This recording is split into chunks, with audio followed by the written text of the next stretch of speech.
Merci de nous choisir. Il est midi et c'est l'heure du grand journal. Il n'y aura pas de période de grâce pour le nouveau gouvernement. Le secrétaire général de la CNTS-FC avertit.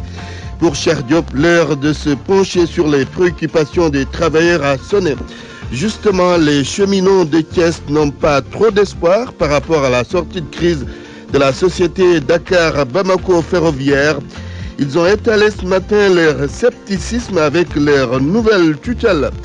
La Benjamin du gouvernement livre ses premiers mots sur RFM. Aminata Angélique Manga promet de tout faire pour mériter la confiance placée en elle par le chef de l'État. Vous l'entendrez. Des ministres ont quitté le gouvernement, mais cela ne signifie nullement absence de résultats. C'est ce qu'a dit le ministre conseiller en communication du président de la République, El Hadj Hamidou Kassé, qui était l'invité d'RFM matin aujourd'hui. Au sujet de la nomination d'Aly Ngouille Ndiaye comme ministre de l'Intérieur, la société civile continue de soutenir qu'une personnalité neutre ferait plutôt l'affaire. L'essentiel de ce midi, vous l'avez sans doute compris, est consacré au remaniement d'hier et dans l'autre actualité. Une grosse peur s'est emparée des habitants de la rue 15 Angle Blaise Diagne de la Médina. Un grand immeuble risque de s'écrouler sur eux à tout moment. Et puis dans le département de Malem-Hodar, les sauteriers ont ravagé des hectares de mil, d'arachides et de riz. Les paysans sont désespérés. L'actualité internationale, un aperçu avant le développement. Bonjour Barthélémy. Bonjour Antoine Diouf. Bruno Benmoubamba, ministre gabonais de l'Habitat, il a été limogé par le Premier ministre pour avoir critiqué l'action du gouvernement. Côte d'Ivoire, le ministre de l'Intérieur occupe ou accuse des proches de Laurent Gbagbo d'être derrière la série d'attaques contre des postes de police. Accusations graves, infondées et fallacieuses. Selon Stéphane Cripé, cité parmi les personnes incriminées, 35 d'entre elles ont été déjà arrêtées. Le climat politique plus que tendu au Togo. Une nouvelle journée de manifestation hier à l'appel de l'opposition. Les leaders hostiles au pouvoir veulent un retour à la constitution de 1992. En fin d'édition, le journal de l'afro-basket masculin, le Sénégal, pays co-organisateur avec la Tunisie, joue contre l'Égypte, c'est bien cela Youssouf? L'Afrique du Sud. L'Afrique du Sud, bonjour. Bonjour Antoine, c'est parti. Quel est le menu? C'est parti donc pour la 29e édition de l'afro-basket masculin 2017. À Dakar, le Mozambique affronte à l'instant l'Égypte au stade Marius Ndiaye. À Tunis, RDC, Mali, le Sénégal joue à 18h30 contre l'Afrique du Sud. Les Lions doivent gagner avec la manière pour faire plaisir aux supporters, mais aussi marquer les esprits. Avis du technicien Raoul Toupane. Dans la tanière, on reste confiant. Vous entendrez Youssou Ndoye, pivot de 2,13 m qui va jouer son premier afro-basket. En revanche, son coéquipier Malin Ndoye sera à sa 9e campagne africaine. Vous aurez son portrait dans ce journal, mais aussi l'arbitre international Babacar Di Mbaye Gueye qui va nous faire la leçon d'arbitrage du jour. À suivre aux alentours de 12h30, la chronique du vendredi. Mahmoudou Ibra Kane, presse du jour Ousmane Gueye. Bienvenue à toutes et à tous.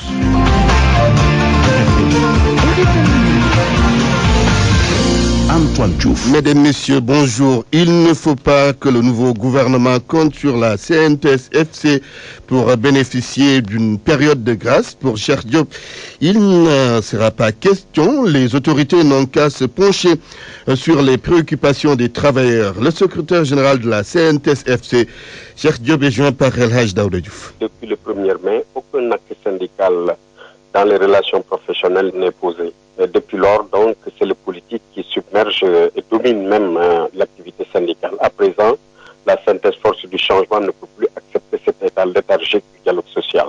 C'est la raison pour laquelle nous pensons qu'après avoir formé le gouvernement, après avoir organisé les élections législatives et installé l'Assemblée nationale, il est grand temps de s'occuper des préoccupations des travailleurs. Pour ce qui concerne la synthèse force du changement, nous pensons aujourd'hui que le gouvernement doit s'atteler très rapidement à l'évaluation du pacte social. Le pacte est terminé depuis le mois d'avril. 3 ans durant, l'essentiel des engagements contenus dans le pacte ne sont pas respectés. Aujourd'hui, la situation dans le secteur du pétrole ne peut plus laisser indifférent la synthèse force du changement. Je veux parler de la situation de la SAR et de l'ensemble du secteur du pétrole en ce qui concerne les conventions qui sont bloquées, les négociations des conventions qui sont bloquées. La situation de l'école, bientôt la fin des vacances, le passif social, les travailleurs du nettoiement, toutes questions qui font aujourd'hui que la synthèse force du changement est en train de s'organiser pour faire face, parce que nous ne pouvons plus accepter cet état de léthargie. Nous voulons que les préoccupations des travailleurs soient rapidement prises en compte, discutées. Nous voulons que le système indemnitaire de la fonction publique, la situation de l'école, les entreprises qui avaient été privatisées et pour lesquelles nous nous étions battus pour la rectification sont en train aujourd'hui de tomber dans l'oubli. Après la mise en place du nouveau gouvernement, les cheminots de Thiès disent tout leur scepticisme. Ils ne se retrouvent pas dans cette nouvelle équipe. Pour eux, il est urgent de régler le problème de Dakar à Bamako ferroviaire qui traverse une crise profonde. Les cheminots de Thiès pensent que l'arrivée d'un nouveau ministre pourrait tout retarder. Correspondant Cheikh Anta Diop. Les cheminots de Dakar Bamako ferroviaire ne se retrouvent pas dans le nouvel attelage gouvernemental. Ils considèrent que le secteur ferroviaire est complètement délaissé à tort. On a comme l'impression que M. le Président de la République et M. le Premier ministre, dans leur vision de ce gouvernement et leur ambition, ils n'ont pas encore l'ambition de sortir le chemin de fer dans cette crise qu'ils traversent. Parce qu'un ministre de l'Intérieur qui n'avait rien à voir avec le transport, si vous l'envoyez au transport et vous mettez maintenant le ministre délégué chargé du transport sur sa tutelle, c'est un éternel recommencement. Daouda Diallo aura besoin du temps pour avoir un aperçu sur les dossiers. Les secteurs pétroliers, les secteurs miniers, à la suite de leur exploitation, nécessitent un transport de masse. Selon le secrétaire général du syndicat Sutrail affilié à la CNTS FC, Mambay Tunkara, l'entreprise risque de fermer ses portes d'ici quelques mois si l'État ne prend pas les dispositions nécessaires pour la relance au vrai sens du terme. Il était question de trouver des solutions à sa relance définitive. Le DBF, qui est l'ex-Transrail, lorsqu'on l'a repris concessionnaire, il était question de mise en place du nouveau schéma institutionnel qui n'a jamais vu jour. Depuis le mois de juin à nos jours, le train n'a pas traversé Caille. Nous n'avons que 3 locomotives fonctionnelles. Le projet des Chinois, qu'on nous disait, avec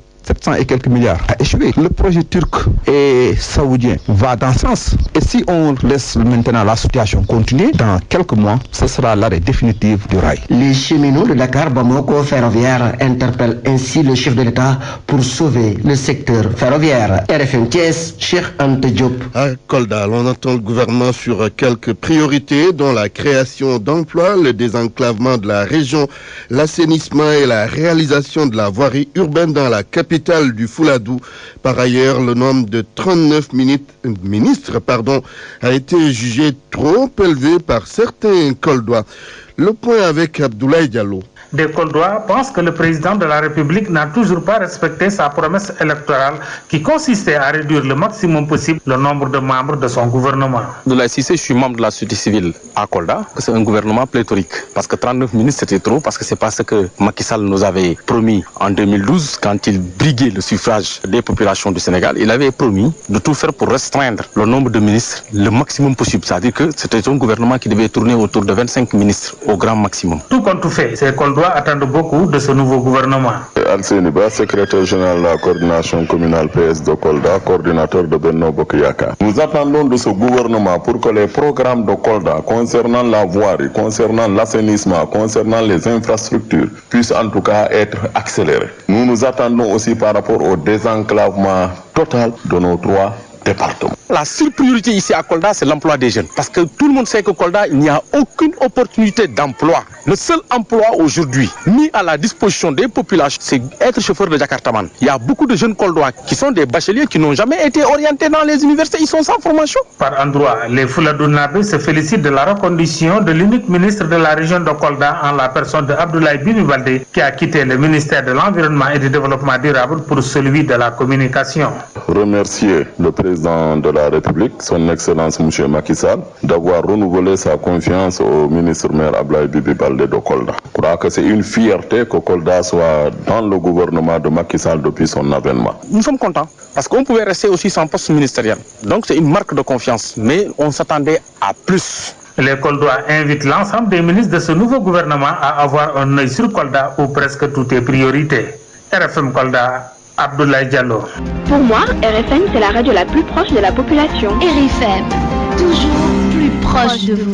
12h09, vous suivez le grand journal en direct du studio 1 de la RFM. Les premiers mots de la nouvelle ministre de l'économie solidaire et de la microfinance, Aminata Angélique Manga, qui vient de faire son entrée dans le gouvernement, promet d'œuvrer pour mériter la confiance du chef de l'État. Et à propos des défis et priorités, elle dit attendre sa lettre de mission pour définir un plan stratégique de développement. Première question que Barthélémy Ngom a posée à Aminata Angélique Manga, c'est comment elle a accueilli sa nomination.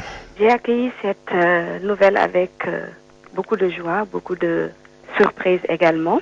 Et j'ai d'abord rendu grâce à Allah, le Tout-Puissant, exprimer vraiment mon immense gratitude à mes parents, exprimer aussi une infinie gratitude et un remerciement sans fin au chef de l'État, son Excellence le Président Macky Sall, pour la confiance placée à ma modeste personne et pour le privilège qu'il m'a accordé vraiment en me nommant à ce poste ministériel. Ministre de l'économie solidaire et de la microfinance, quelles seront vos priorités et défis? Écoutez, j'en mesure vraiment la portée, j'en mesure aussi toute la symbolique, toute l'ampleur de la tâche. Je voudrais tout juste vous dire que je sais que ce ne sera pas un travail facile, ça va être une tâche exaltante, une mission exaltante. Je vais m'employer à travailler et puis à servir la nation, les populations, le parti, au premier chef duquel son Excellence le Président Macky Sall. Et puis j'attendrai de m'installer vraiment. J'attendrai de m'installer pour mieux apprécier ce département et définir les priorités et dégager au besoin un plan stratégique de développement. C'était donc Aminata Angélique Manga, ancien journaliste à la RTS. C'est la Benjamin du gouvernement. El Hadj Hamidou Kassé se prononce sur les cas des ministres dont les départs ont surpris, comme celui d'Eva Marie Coll Seck et celui de Mankeur Ndiaye. Pour le ministre conseiller en communication du chef de l'État, un départ ne veut pas dire absence de résultats. Il peut y avoir d'autres facteurs. El Hadj Hamidou Kassé réagit aussi à la nomination d'Aly Ngouille Ndiaye à l'intérieur, Ousmane Gueye. Abdoulaye Daouda Diallo remplacé par un autre responsable de l'APR à l'intérieur. Pour El Hadj Hamidou Kassé, cela ne devrait poser aucun problème. Seul compte les résultats. Personne ne peut me citer 5 communes dans ce pays sur des centaines et des centaines de communes où il y a eu des problèmes lors des élections. Pour l'opposition, tout est suspect. Au niveau du pouvoir, il y a une tendance nihiliste qui est tout à fait regrettable et c'est ça qui empêche éventuellement le dialogue. Parce que pour un dialogue, il faut que les deux parties aient confiance en elles, que chacun ait confiance en l'autre. Sur les cas Awa Marie Coll Seck, Mankeur Ndiaye recalé, le ministre conseiller en communication du chef de l'État estime que ce n'est pas parce qu'ils ont fauté. Un ministre ne quitte pas un gouvernement parce qu'il n'a pas de résultat. Un ministre peut quitter le gouvernement parce qu'il aura accompli sa mission avec efficacité et performance et qu'à un moment, le président décide de le changer pour des raisons d'abord qui lui sont propres, mais également pour redonner un nouveau souffle pour que la performance ne baisse pas. Parce qu'on peut atteindre un certain niveau de performance qui demande un relais. Ce sont donc plusieurs facteurs qui entrent en ligne de compte. El Hadj Hamidou Kassé était l'invité d'RFM Matin. Ce vendredi, des acteurs de la société civile réagissent à la nomination d'Aly Ngouille Ndiaye au poste de ministre de l'Intérieur en remplacement d'Abdoulaye Daouda Diallo. Pour ces membres de la société civile, le problème reste entier. Il fallait nommer une personnalité neutre, disent-ils à Wambaye. Aly Ngouille Ndiaye, ministre de l'Intérieur, la revendication reste insatisfaite. Le président de la République ne doit pas faire moins que ses prédécesseurs et c'est l'avis de Moundiaye Cissé, directeur exécutif de l'ONG 3D. Aujourd'hui, on a seulement déplacé le problème. On a encore et toujours une personnalité marquée politiquement pour diriger ces élections. Ça ne va pas faciliter le dialogue dès lors qu'il y aura toujours une méfiance de l'opposition vis-à-vis de ce ministère-là, vis-à-vis de cette personnalité-là. Donc je pense que le président de la République gagnerait à accéder à la demande de l'opposition, à mettre en place une personnalité indépendante et neutre pour piloter les élections. On estime que même s'il conserve M. Aly Ngouille Ndiaye à la tête du ministère de l'Intérieur, il peut créer un ministère délégué ou un ministère chargé des élections ou toute autre formule permettant de mettre en confiance les parties prenantes au processus électoral. Le profil du ministre de l'Intérieur est un principe auquel la société civile croit et le groupe de recherche d'appui conseil pour la démocratie participative et la bonne gouvernance pense que rien n'a changé, même si aujourd'hui Abdoulaye Daouda Diallo est remplacé par Aly Ngouille Ndiaye. Ababacar Fall, membre du GRADEC. Parce qu'aujourd'hui, c'est vrai qu'on a fait partir M. Abdoulaye Daouda Diallo, qui est militant de l'APR, pour laisser un autre militant de l'APR qui est de surcroît maire de Linguère. Apparemment, donc pour moi, vraiment rien n'a changé. Et c'est là vraiment, à mon avis, où en tout cas, moi personnellement, j'exprime une très grande déception. Pour ces acteurs de la société civile, le dialogue politique est déjà compromis avec la nomination d'un autre homme politique au poste de ministre de l'Intérieur et les partis de l'opposition vont encore remettre au goût du jour la question cruciale liée à la gestion transparente des élections. 12h15. RFM, la radio de toute l'actualité. Risque d'écroulement d'un immeuble à 3 étages à la rue 15 angle Blaise Diagne de la Médina. Le bâtiment est certes non occupé, mais dangereux. Les voisins qui ne dorment plus du sommet du juste alertent les autorités avant que le pire ne se produise. Du côté de la mairie, l'on informe que l'autorisation de démolir l'immeuble a été signée et il appartient maintenant aux propriétaires de passer à l'acte. Reportage Salimata Ao. Il suffit de toucher le mur pour que ça menace ruine. C'est un immeuble de 3 étages, si à la Médina, rue 15, angle Blaise Diagne. Une maison non habitée, mais qui hante le sommeil des riverains. Amadou Lam lance un cri du cœur. La partie qui est là-bas est tombée depuis 2015, en septembre 2015, donc jour pour jour, ça fait maintenant 2 ans. Depuis 2 ans, on a dit qu'on allait démolir l'immeuble. Les gens sont venus ici, les autorités compétentes, il y avait eu la police, il y avait eu les journalistes. Ils ont mentionné des numéros, soit disant que maintenant il y a l'autorisation de démolition. Mais depuis cette date jusqu'à présent, rien n'a été fait. Mariam et Awafay, 2 vieilles dames, elles sont obligées de passer la journée dehors pour plus de sécurité. C'est vraiment inquiétant, surtout pendant cette période où il y a beaucoup de pluie, pas sûr de rester tout le temps à l'intérieur. La journée, tout le temps, on est dehors. Beaucoup d'autorités ont déjà fait le déplacement, mais pas de mesures effectives, selon Aminata Diallo. Nous avons informé le maire et le préfet qui se sont tous déplacés jusqu'ici, mais rien n'a été fait. Joint au téléphone, le maire de la Médina, Bamba Fall, précise que les autorisations de démolition ont été signées, mais il appartient aux propriétaires de ces maisons de procéder à cet acte. Salimata Ao, c'est aujourd'hui la journée internationale de la kinésithérapie ou physiothérapie. Au Sénégal, le nombre de kinésithérapeutes est insuffisant, pour ne pas dire insignifiant, comparé à la situation dans la sous-région. Les techniciens en rééducation profitent de cette journée pour sensibiliser les populations qui se dirigent souvent vers les charlatans au lieu d'aller voir les spécialistes. Malgré son importance, la kinésithérapie fait face aujourd'hui à de réels problèmes, souligne Chersek, président de l'Association sénégalaise des kinésithérapeutes et éducateurs. Dans le cadre du recrutement, ça fait des années, on ne recrute même pas de kinésithérapeutes. Dans le cadre de la formation, l'année prochaine, il n'y aura même pas de kinés qui vont sortir.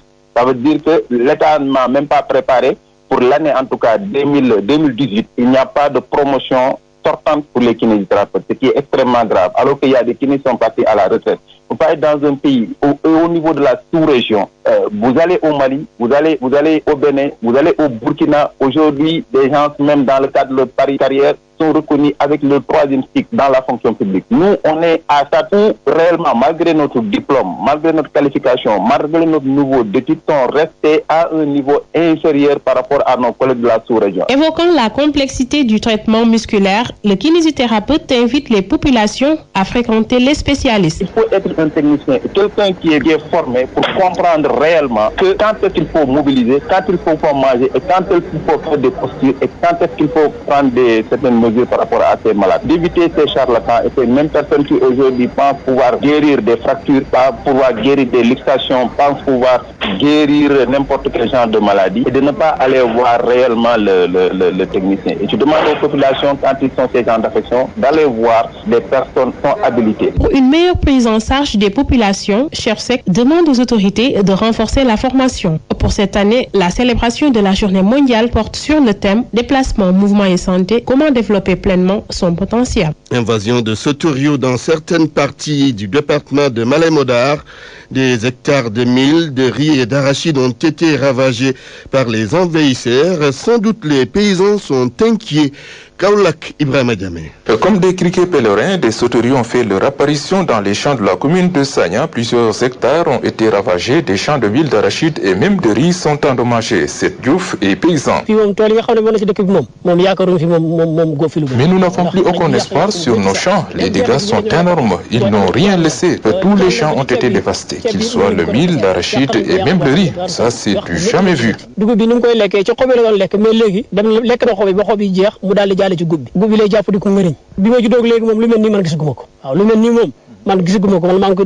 Près de 11 villages de la commune ont reçu la visite de ces autres ravageurs. Oumar Ndaw, lui aussi paysan, le regard désespéré, a vu ses champs complètement dévastés. Mais ils ont bouffé mes champs de sorgho, mes champs de mil et même d'arachide. Rien n'a été laissé. Le maire de la commune de Sagna, Ali Yamandaw, a fait le déplacement au niveau des champs en question pour constater les dégâts. Il se dit peiné et demande le renforcement de la lutte contre ce péril.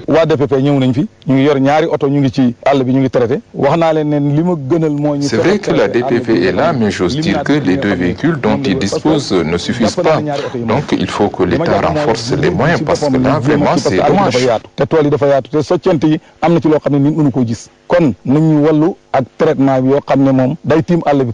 Le département de Malem-Hodar a été cité parmi les zones menacées d'insécurité alimentaire à cause des mauvaises récoltes de l'année dernière. Ces sauterelles qui ont fait leur apparition risquent encore de compromettre l'espoir de ces pauvres paysans établis dans ce département. Ibrahim Djamé, Malem-Hodar, Radio Futur Média. RFM. L'actualité internationale. Le Gabon d'abord, où le Premier ministre a limogé le ministre de l'Habitat, Barthélémy Ngom. Il est accusé d'avoir critiqué une nouvelle fois l'action du gouvernement. Son remplacement n'a pas tardé. Yves-Antonio Ogula. Il fait tristement la une des journaux et des réseaux sociaux. Bruno Benmoubamba, ancien vice-premier ministre et ministre de l'Habitat, a été limogé hier à Libreville par le chef du gouvernement. Emmanuel Issozengondé a lu à la télévision nationale un communiqué dans ce sens. Il accuse Benmoubamba d'avoir dérapé de nouveau en critiquant l'action de l'équipe gouvernementale. Bruno Benmoubamba s'est permis, depuis sa première nomination au gouvernement, d'utiliser sa page Facebook pour critiquer vertement l'action du gouvernement ou s'en prendre à d'autres ministres. Cette fois-ci, il s'est attaqué au Premier ministre en écrivant « Quand on est chef du gouvernement, il y a des choses qu'on n'a pas le droit de faire pour régler des comptes à des ministres qu'on n'aime pas. N'utilisez pas les moyens illégaux et déloyaux. Vous êtes nul », a poursuivi l'ex-ministre qui était 3e lors de la dernière présidentielle. Il a été aussitôt remplacé par Josué Mbadinga Badinga, un sénateur. Cette information alimente la toile et les réseaux sociaux à tel point que Bruno Benmoubamba est devenu un sujet de raillerie. Un internaute a écrit « Le ministre de Facebook est viré ». Yves-Antonio Goula, Libreville, RFM. À Côte d'Ivoire, le pouvoir soupçonne des proches de Laurent Gbagbo d'être derrière la série d'attaques qui a visé des postes de police. Les accusations viennent du ministre de l'Intérieur, Sidiki Diakité, a même donné des noms. Daouda Diouf. C'est le ministre de l'Intérieur qui a fait de telles révélations. Le premier policier de la Côte d'Ivoire affirme que le gendre de l'ex-président ivoirien Laurent Gbagbo et président du parti UNG était l'un des 4 commanditaires des attaques à répétition contre les gendarmeries et les postes de police de cet été. Du côté de l'opposition, Stéphane Kipré, parmi les incriminés, parle d'accusations graves et infondées. Il ne se reconnaît ni de près ni de loin dans les faits dont il est question. Stéphane parle actuellement en France, condamne ce qu'il qualifie de énième campagne de diabolisation concoctée contre sa personne par le pouvoir de Alassane Ouattara. Le gouvernement ivoirien parle d'éléments concrets issus des enquêtes et qui mettent aujourd'hui des relations directes les personnes arrêtées et des exilés se trouvant au Ghana. Le pouvoir donc parle de preuves écrites avec des documents saisis auprès de 35 hommes arrêtés en Côte d'Ivoire. L'un des documents serait un projet de discours destiné à être lu à la télévision nationale ivoirienne au nom d'une mystérieuse association dénommée Division nationale pour la défense du territoire. Nouvelle journée de manifestation hier au Togo, c'était à l'appel de l'opposition. L'opposition qui ne lâche rien, les opposants ont décidé donc de mettre la pression sur le pouvoir de Faure Gnassingbé pour un retour à la constitution de 1992 qui prévoyait notamment une limitation du nombre de mandats présidentiels et une élection à 2 tours. Le gouvernement togolais, dans son projet de réforme constitutionnelle, a annoncé la prise en charge des soucis de l'opposition, mais les leaders pensent que c'est du dilatoire. Les députés togolais sont d'ailleurs convoqués le 12 septembre en session extraordinaire pour se pencher sur cet avant-projet de loi de révision constitutionnelle. Le texte fera donc objet de débats, d'amendements et aura besoin du 4/5e des votes pour être adopté. Mais l'opposition se veut claire. Pour elle, la suite de l'histoire du Togo doit se jouer sans Faure Gnassingbé. Antoine, on termine par le Kenya où la coalition d'opposition NASA a lancé un appel ce vendredi matin, appel à donation auprès de ses partisans pour pouvoir financer sa campagne pour la présidentielle du 17 octobre prochain après l'invalidation par la Cour suprême de l'élection du 8 août dernier. Cet appel à donation, Antoine, donne à penser que la coalition de l'opposition éprouve des difficultés à financer sa campagne pour le scrutin du 17 octobre, tandis que le président sortant Uhuru Kenyatta a lui déjà repris ses meetings dans plusieurs régions du pays. Merci Barthélémy Ngom pour cette page internationale que vous venez de présenter. Avant la chronique du jour, nous allons écouter Mbaye Diouf Dia, c'est le président de Mbour Petite Côte. Il nous parle de la finale de la Coupe du Sénégal. Et Mbour Petite Côte veut donner une leçon aux acteurs du football et remporter la Coupe. Mbaye Diouf Dia que nous allons écouter dans quelques instants avec Malal Junior Diagne.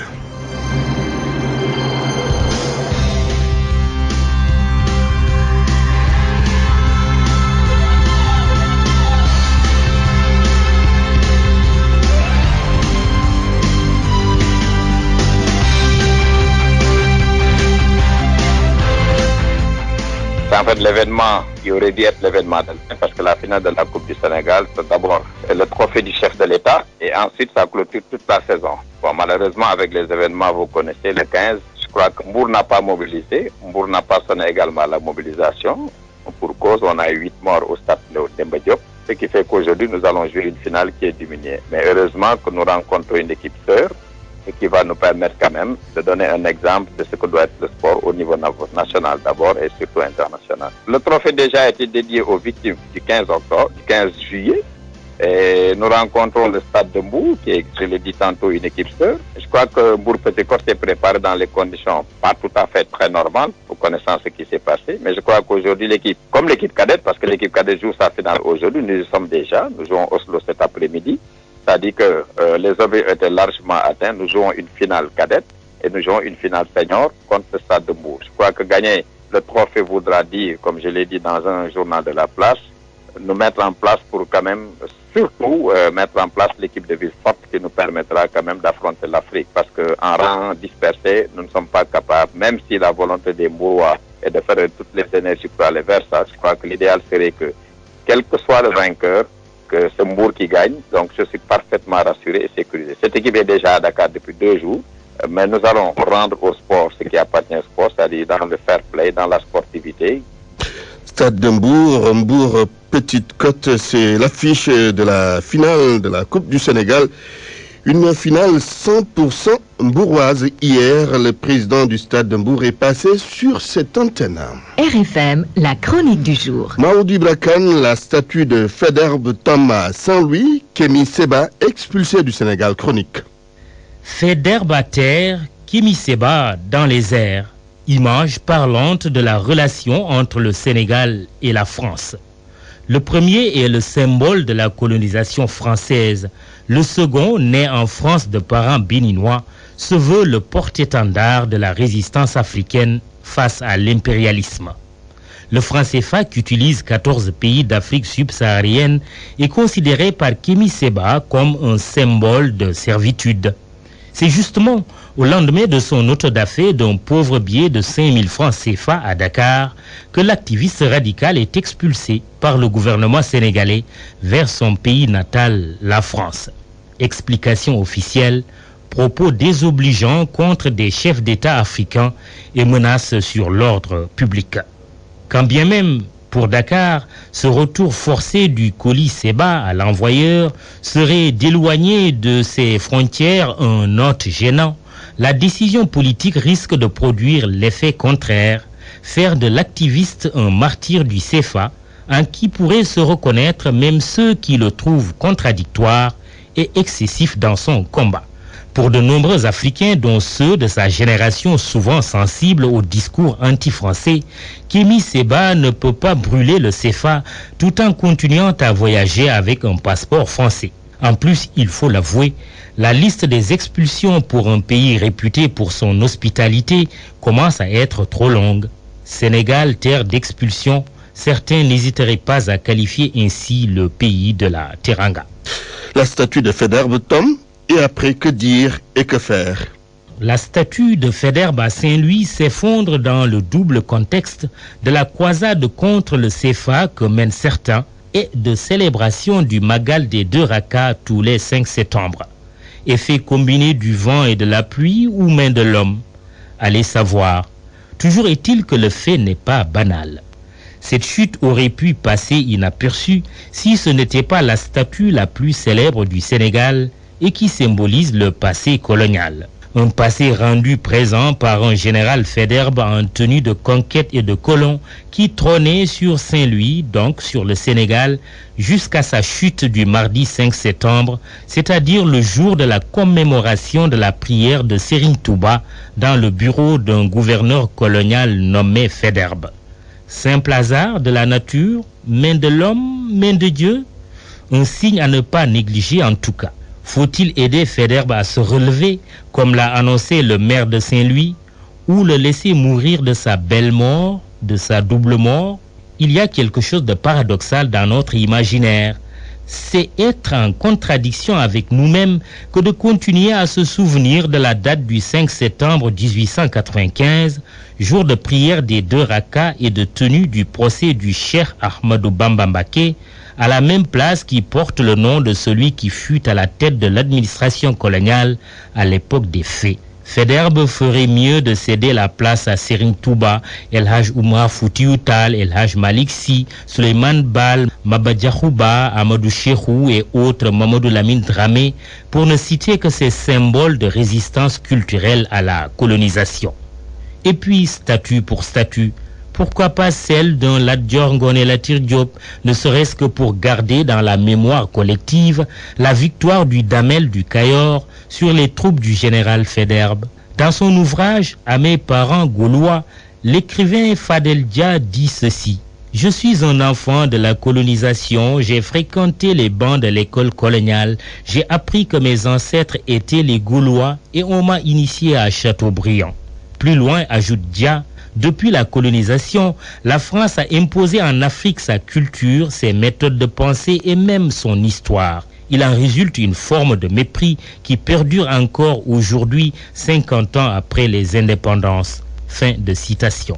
Sans schizophrénie et sans tomber dans le piège d'un sentiment anti-français primaire, ce dont d'ailleurs se garde bien l'auteur, il est temps de redéfinir dans la sérénité notre relation avec la France et de trouver un équilibre dans la façon dont nous l'envisageons aujourd'hui et demain. Le problème, ce n'est pas la France.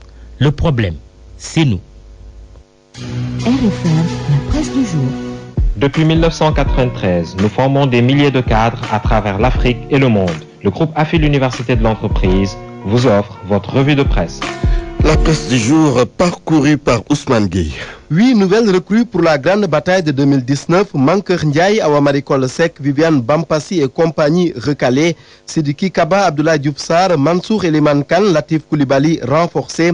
Abdoulaye Daouda Diallo au transport, les secrétaires d'État effacés. L'observateur résume ainsi les changements opérés par le chef de l'État et son premier ministre pour la constitution de ce qu'il appelle le nouveau commando du maquis. Au total, 39 ministres, dont 8 femmes, indique Réumi Quotidien à sa une. Mais pas de changement majeur à lire Direct Info. Le journal estime que Macky Sall a fait du neuf avec du vieux. Et quel gâchis d'ailleurs, semble dire nos confrères, après tout ce temps passé à spéculer, à guetter les moindres indiscrétions, le moindre signe. Au bout du compte, le président reprend quasiment les mêmes en y greffant quelques nouveaux. Écrit Direct Info, dont Ismaïla Madior Fall à la justice, Sambassi, patron du PIT au travail, ou encore Aminata Angélique Manga, l'ancienne journaliste à la RTS qui gère désormais le département de l'économie solidaire et de la microfinance. Mais tout cela n'est que de la mascarade, une pure mascarade de la vie de Ousmane Sonko. Le secrétaire général de PASTEF commente le départ d'Abdoulaye Daouda Diallo de l'Intérieur. Selon lui, cela ne va rien changer dès lors que c'est un autre membre de la galaxie présidentielle, Ali Ngouille Ndiaye, qui a été nommé. Elentine, dans l'AS, se montre plus sévère, c'est du bluff. Même position pour Babacar Gaye, cité par Réumi Quotidien. Le porte-parole du PDS pense que c'est toujours le statu quo. À la page 7 de l'Observateur, le nouveau ministre de l'Intérieur, troisième dans l'ordre protocolaire du gouvernement, revient sur le choix qui a été porté sur lui. Macky Sall sait ce qui m'attend et il pense que je serai à la hauteur. L'Intérieur est considéré comme un ministère compliqué. Toutefois, j'ai la chance de me le voir confié par quelqu'un qui l'a déjà exercé. L'AS, de son côté, dresse le profil de ce qu'il appelle les bleus du gouvernement John II. Sambassi, Pape Gorguindoy, Abou Diop, Mam Tchernodien, le professeur, avec un article consacré aux 4 nouvelles Amazones du pouvoir. Aminata Angélique Manga, Aïssatou Sophie Gladima, Ndei Ramatoulaye Gueye, Ndei Sali Diop Dien. Et cette équipe qui compose le 2019, comme l'écrit le quotidien, va surtout répondre aux attentes des Sénégalais. Il faut lire Le Soleil. C'est un gouvernement qui va s'intéresser à la création de nouveaux emplois, notamment une surpriorité. Mais pourquoi des ministres qui faisaient presque l'unanimité, comme Awa Maricol Sek et Mankeur Ndiaye, ont-ils été remerciés? En ce qui concerne Awa, croit savoir Libération, elle a été sûrement perdue par l'affaire de la fameuse machine de radiothérapie. L'ex-ministre de la Santé avait reconnu sans peine, rappellent nos confrères, que l'appareil date de plus de 20 ans. Un autre sujet dans la presse de ce vendredi, la lutte pour la libération de Khalifa Sall. Enquête nous apprend que les Amazones du maire de la capitale montent au créneau. Elles étaient une vingtaine à se mobiliser hier devant la porte principale de la MAC de Rebeuss pour exiger que Khalifa Sall sorte de prison et retrouve les siens.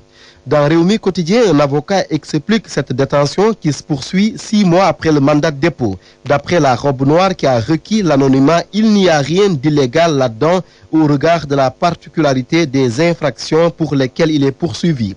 Stade Quotidien titre ce matin sur les enseignements du choc Burkina Faso-Sénégal, les errements tactiques de Aliou Cissé, c'est à la une donc. Dans le quotidien sportif aussi, l'afro-basket masculin qui démarre aujourd'hui, Sénégal-Afrique du Sud à 18h30. Une sortie qui sera marquée par une absence de taille. Khan Dalmeida, finalement forfait pour toute la compétition, informe le quotidien. Le groupe AFI, l'Université de l'entreprise, vous a offert votre revue de presse. Contactez-nous au 33 824 71 10 ou visitez notre site web au www.afi-ue.sn. Rebonjour Youssouf Bodian. Bonjour à toi. Alors, dans quelques instants, c'est le journal de l'Afro-Basket. Effectivement. En attendant, je rappelle les titres qui ont été développés dans cette édition. Il n'y aura pas de période de grâce pour le nouveau gouvernement. Le secrétaire général de la CNTS-FC avertit pour Cheikh Diop l'heure de se pencher sur les préoccupations des travailleurs à Sonnet. Justement, les cheminots de Thiès n'ont pas trop d'espoir par rapport à la sortie de crise de la société Dakar-Bamako ferroviaire. Ils ont étalé ce matin leur scepticisme avec leur nouvelle tutelle. La Benjamin du gouvernement livre ses premiers mots sur RFM. Aminata Angélique Manga promet de tout faire pour mériter la confiance placée en elle par le chef de l'État.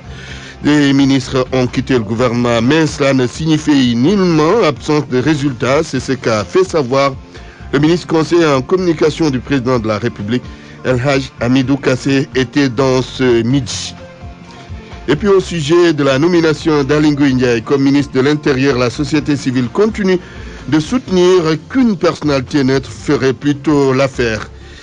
Une grosse peur s'est emparée des habitants de la rue 15, angle Blaise Diagne de la Médina. Un grand immeuble risque de s'écrouler sur eux à tout moment. Journal présenté par Antoine Diouf à la technique, Serigne Salioudem. À la réalisation, il y avait El Hadj Daouda Diouf. À 13h, la grande édition en Wolof sera présentée par Mamadou Mohamed Ndiaye. Et tout de suite, c'est avec vous, Youssouf Bodian, le journal de l'Afro-Basket. Effectivement. C'est parti.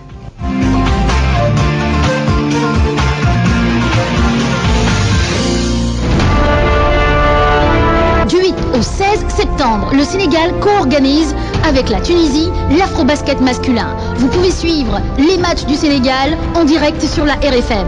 La radio de toute l'actualité vous propose également le journal de l'Afrobasket. Analyse, portrait, reportage, coup de cœur et leçons de basket. Le tout encore et toujours sur la 94.0. Il va tirer!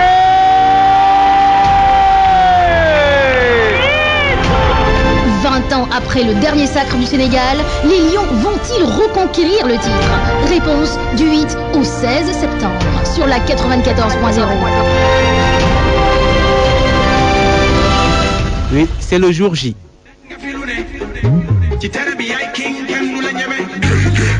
C'est parti pour l'Afro-Basket masculin, 29e édition. Depuis ce matin, les matchs ont démarré au stadium Marius Ndiaye où le Mozambique affronte l'Égypte à la mi-temps, 22 pour le Mozambique et 33 pour l'Égypte. L'autre match du groupe oppose donc à 18h30 le Sénégal à l'Afrique du Sud. L'équipe nationale qui a d'ailleurs reçu le drapeau national, c'était tout à l'heure des mains du ministre des Sports. C'était à l'hôtel des Lions qui vont affronter les Bafana Bafana qui sont arrivés à Dakar hier dans la soirée.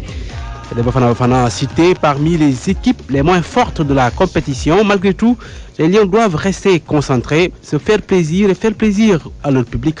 Propos du technicien Raoul Toupane que je vous propose de suivre. Ce sera un match avec beaucoup d'engagement parce que certains joueurs joueront pour la première fois devant le public sénégalais. Un match de basket n'est jamais assez facile. Si nous sommes supposés être plus forts que l'Afrique du Sud, mais il faudra faire attention. Il faudra faire du spectacle, jouer le jeu, gagner le match pour se rassurer et aussi rassurer les supporters. Mais c'est pour la première fois qu'ils jouent devant le public sénégalais. Mais ils ont l'habitude de jouer devant d'autres publics, devant des publics beaucoup plus hostiles. Et là, nous avons un public qui nous est favorable. Donc, ils seront beaucoup plus enthousiastes et beaucoup plus en train à faire du bon jeu et à se donner à 100% pour faire plaisir à leurs supporters et aussi à leurs familles. Le Sénégal a eu à le faire lors du dernier tournoi de la zone 2. Ils ont entraîné tout le peuple sénégalais avec eux. Ils vont le faire dans cette phase-là parce que c'est pour le prestige du Sénégal et pour le prestige du basketball sénégalais en particulier. Parmi les 12 joueurs retenus pour défendre les couleurs du Sénégal, Youssou Ndoye, à 26 ans, le pivot de 2,13 m, va jouer son premier Afro-Basket avec le Sénégal. Le joueur de Bourg-en-Bresse, c'est en France en Pro B et confiant pour cette campagne. Youssou Ndoye avec Sola Thiam. Je suis vraiment content d'être sélectionné en équipe nationale parce que c'est la première fois. Et je suis l'un des plus jeunes de l'équipe et c'est bien de voir mes frères ici et mes coéquipiers pour compétir avec eux dans le même Afro-Basket. C'est votre première Afro-Basket, donc est-ce que vous n'allez pas sentir une certaine pression, surtout que vous jouez à domicile? Non, même pas. Je pense que je suis plus que excité. Je suis plus content que d'avoir la pression parce que c'est le truc qu'on rêvait nous tous de jouer l'Afro-Basket ensemble, être dans la même équipe et espérons pour le gagner pour le Sénégal. Et par rapport à vos adversaires, est-ce que vous pensez que ce sera facile avant d'aller en Bon, après ça, nous on s'est préparé et on est tous confiants de ce qu'on fait et on va espérer que tout va être facile pour nous et on va se qualifier, Inch'Allah, pour partir à la Tunisie. Mais on va prendre tous les matchs un par un et après on va voir les résultats, Inch'Allah. Youssou Ndoye, 26 ans, il va côtoyer le plus expérimenté du groupe, Malé Ndoye, 37 ans. Il va disputer son 9e Afro-Basket. Le capitaine des Lions va tenter cette fois-ci de remporter sa première médaille d'or africaine. Son portrait est dressé par Sola Thiam. Très jovial, disponible et courtois, El Hadj Malé Ndoye est l'un des plus anciens de la tanière. Il va vers son 8e Afro-Basket à l'occasion de cette 29e édition. Il a été médaillé d'argent en 2005 et médaillé de bronze en 2013. L'or, c'est ce qui manque à l'ailier des Lions. C'est ce qui pousse l'entraîneur de l'équipe nationale féminine, qui le connaît bien, à lui souhaiter bonne chance. Moustapha Gaye. Malé, moi s'il y a un surplus de vœux qu'on gagne, c'est pour Malé. Parce que Malé, depuis 2001, il était déjà dans l'antichambre de l'équipe. En 2003, fois, il est là depuis, irréprochable. Donc vraiment, s'il y a un vœu particulier, ça va être pour Malé, vraiment pour qu'il termine sur une Coupe d'Afrique. Avec ses 2,03 m pour 94 kg, Malé Ndoye est un joueur polyvalent, capable de jouer au poste 2, 3 et 4, autrement dit arrière, ailier et ailier fort. Il a commencé le basket à l'âge de 13 ans. Malé a par la suite intégré le Jaraaf de Dakar où il a grandi avant d'obtenir une bourse universitaire pour les États-Unis. Là-bas, l'ailier a allié sport et études en commerce international. Malé Ndoye a fait ses débuts professionnels durant la saison 2004-2005 avec la formation portugaise du Benfica Lisbonne. Il a rejoint ensuite l'équipe de Dijon en passant par Le Mans et Orléans avant de déposer ses baluchons à Paris-Levallois en 2012, son actuel club. En équipe nationale depuis 2003, le natif de Dakar, à l'âge de 37 ans, n'a qu'une seule envie, remporter l'Afrobasket 2017 et disputer une 3e Coupe du Monde après 2006 et 2014.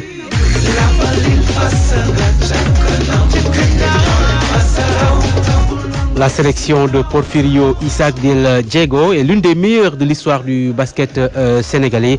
C'est la conviction du sélectionneur de l'équipe nationale féminine du Sénégal, coach Tafa Gaye, que je vous propose de suivre. Touchons du bois, je pense que tout a été fait pour que notre équipe puisse aller le plus loin possible.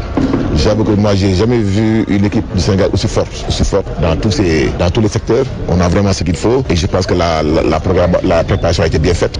Il faut juste prier, il faut les accompagner, il faut prier et créer un environnement favorable. Ma seule inquiétude, c'est au niveau de l'environnement, au niveau de la gestion. Mais j'avoue que potentiellement, cette année, on a la meilleure équipe d'Afrique, ça je peux le dire. Et il faut les accompagner, il faut prier pour eux. Il faudra être très, très sérieux dans les rotations. Dans les rotations, il faut, je crois que le coach le sait, moins d'émotion et plus de pragmatisme. Si les joueurs acceptent les rotations du coach, si on privilégie l'efficacité, je pense qu'on peut aller au bout. Donc cette année, on a tout ce qu'il faut. Il y a de très bonnes équipes. Angola, Tunisie, Cameroun, plein de bonnes équipes. Mais on n'en a rien à cirer. On a vraiment ce qu'il faut.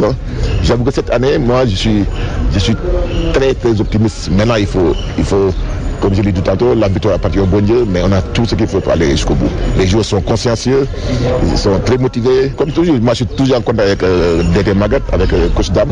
Dommage que Han ne soit pas de la partie, parce que j'aurais rêvé de voir Han dans cette équipe avec l'homme Sam. Mais voilà, le bon Dieu qui décide. Effectivement, Han Dalmeda forfait pour blessure, le meneur des Lions qui ne va pas participer à cette campagne. Le Sénégal a remporté 5 fois l'Afro-Basket en 68, 72, 78 et 1980 et 1997. Les Lions ont remporté tous les tournois joués à Dakar. La dernière fois, c'était en 1997, il y a donc 20 ans. L'Afrique du basketball masculin reste dominée par l'Angola, 11 fois champion d'Afrique. La première journée qui a donc démarré, qui se poursuit à l'instant donc à Tunis, le Mali qui mène devant la RD Congo 70-69. Il reste 20 secondes à jouer, alors qu'à Dakar, on joue le 3e quart-temps avec l'Égypte qui mène face au Mozambique 35-26. Les matchs vont se poursuivre à Dakar au stade Marius Ndiaye à 15h, Centrafrique Maroc, Angola Ouganda à 21h. Mais retenez ce match entre le Sénégal et l'équipe de l'Afrique du Sud à 18h30 à vivre sur nos antennes. À Tunis, le programme donc de la journée, 15h Guinée-Rwanda, Tunisie-Cameroun à 18h et puis le Nigeria, champion en titre, qui met son titre en jeu à partir de 20h30 face aux éléphants de la Côte d'Ivoire.